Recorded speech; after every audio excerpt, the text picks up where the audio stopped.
And we're live. Oh, we mentioned Rogan earlier. Did you happen to see Cowboy Cerrone's story about cave diving? No, I saw that there was a story about cave diving and Mike Perry referenced it, but I didn't hear it. So it's like a 15, 20-minute story. Cowboy's a good storyteller. He Yeah? doesn't he doesn't go Is he A, the guy B, from C. Sunny? No. Yes, yes, he was in that episode. Yeah, Okay. yeah, yeah. Fight Bill He and vomited, right? Something. and he's shit. like Yeah, pooping yeah. himself. Yeah. He I guess he's sort of a master diver at this point. He explained the certification levels, how there's like open water and then like another kind of open water, and then cave diving is about as extreme as it gets. And explained that there's this sort of rule in cave diving that if you and I are in the cave, something bad happens to you, I'm getting out. Because like trying to help someone down there, both people can often lose their lives. You often hear that in like drowning victims, you know, in Yeah. certain scenarios. I won't like go through the whole thing, but basically his friend gets in trouble in a cave, and he like starts freaking out, and there's a lot of silt on the bottom of the, and that gets thrown up into the water, and they're blind now. And he's like, safety's behind me. There's a cloud of silt, and my friend tangled in a line in front of me. And I say, fuck it, I'm gonna get him. And he goes into the cloud and gets lost.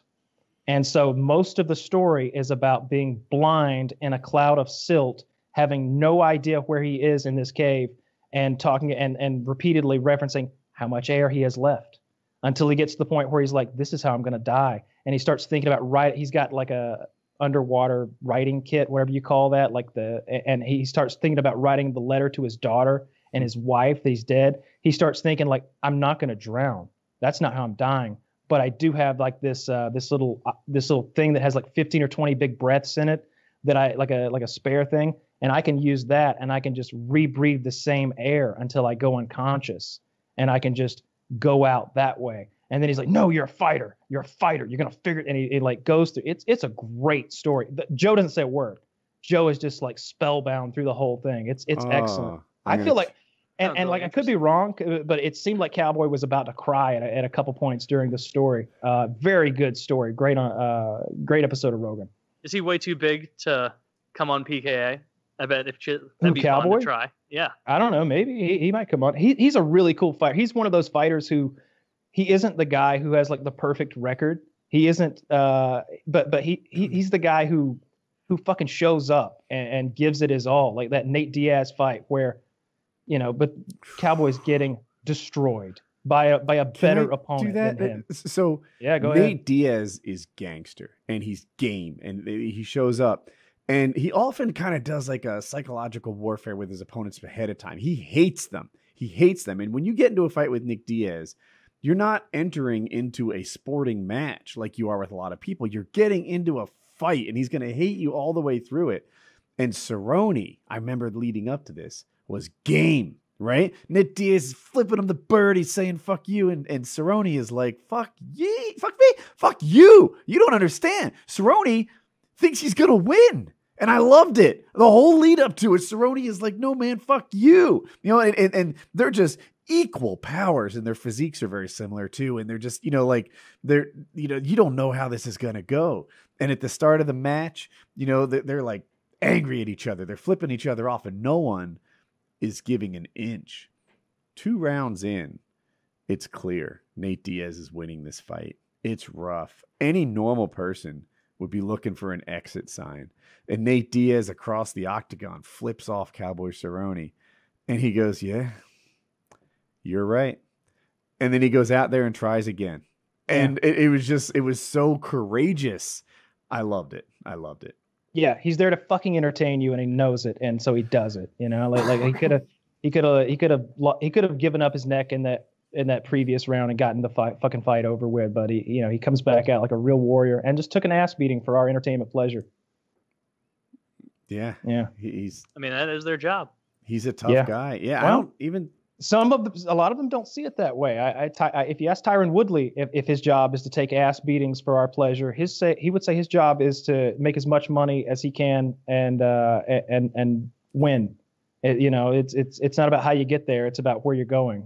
He's about winning, and he doesn't care what the fight looks like to the fan necessarily. Yeah, it wouldn't be crazy to me if Tyron Woodley lost the championship, lost a fight, and got cut.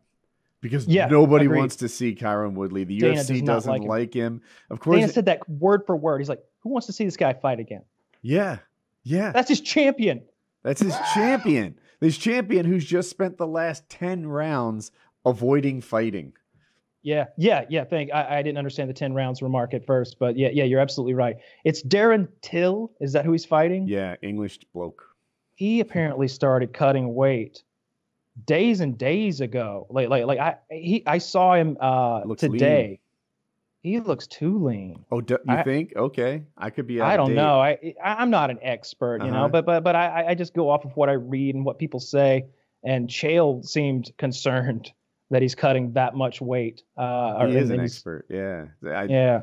So I saw him. I'll call it 4 or 5 days ago, and I was like, "Damn, he's coming in fit." So for people that don't know, Darren Till didn't make weight his last fight. And beyond that, his last fight was not a championship fight. So not only did he not make weight, but he had an extra pound. So he only had to weigh 171, and he didn't make that. Oh, yeah. He weighed 172 or something. Something like that, yeah. So this time around, and it sounds like it's a small thing, but to cut the last pound is the hardest pound. Oh, my God, it's almost like exponential of the way that they do it. So to be 172 and not make 171, like he really didn't make 170. It's a bigger deal than you might guess. And I saw him 5 days ago and it was like, dude, this guy's looking sharp. Like, he's got his nutrition on lockdown. But if Kyle and Chael are saying now he looks, what I'm guessing is like he looked awfully thin. What's the word? It's not emancipated. That means something different. Emaciated is what I'm going for. Yeah. Yeah, if he looks emaciated, then that's not good. He could be weak.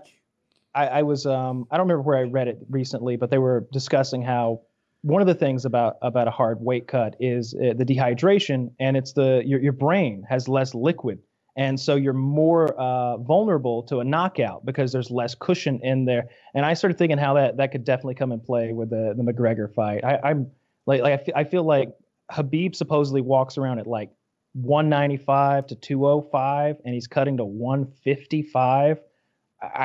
He's about to. I feel Connor's going to KO this motherfucker. I feel he's going to KO him. I'm confident in it at this point. I got $5 on Khabib. Here's the thing, though. Think about this. Mm-hmm.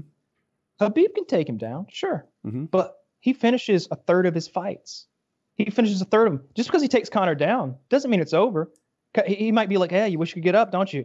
And Connor's going to be like, "You wish you could finish me, don't you?" Because they're going to stand us back up at the end of this round, and I'm coming.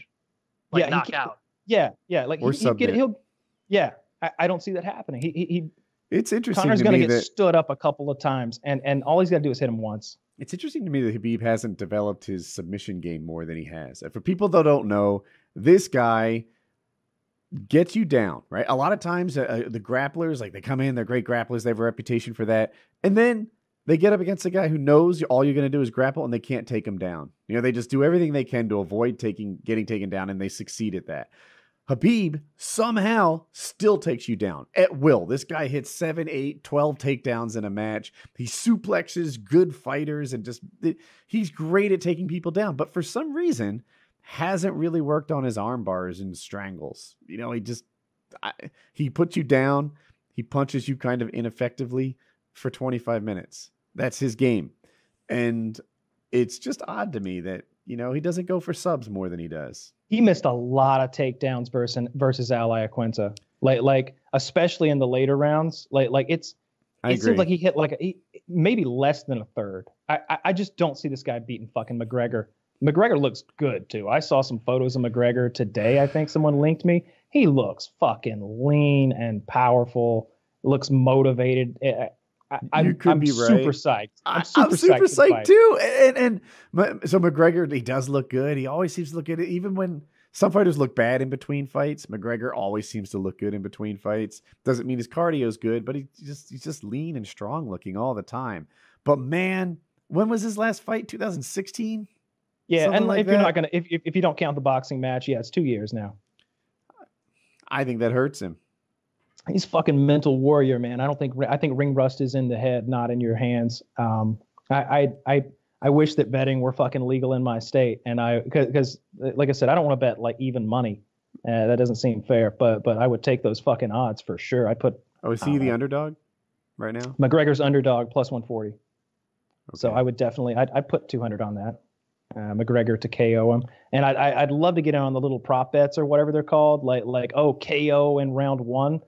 I'd put some money on McGregor to KO him in round 1 and round 2. Oh yeah, oh yeah. You think anybody was going to take that bet versus Chose? Here's what I want you to do. Here's what I want you to do. I hope you do this. Yeah. Write down the bets you would have placed, and then let's talk about how it would have worked out. Okay, I will do that. Yeah, I'll give myself I'll do that. Yeah, sure. And I might be able to get. Because I'll tell you, I've done not actually write it, but I've committed to I am so confident in this and that and that, and then Hillary Clinton loses the election. That's the biggest one in our lifetime. I think the biggest fucking underdog story.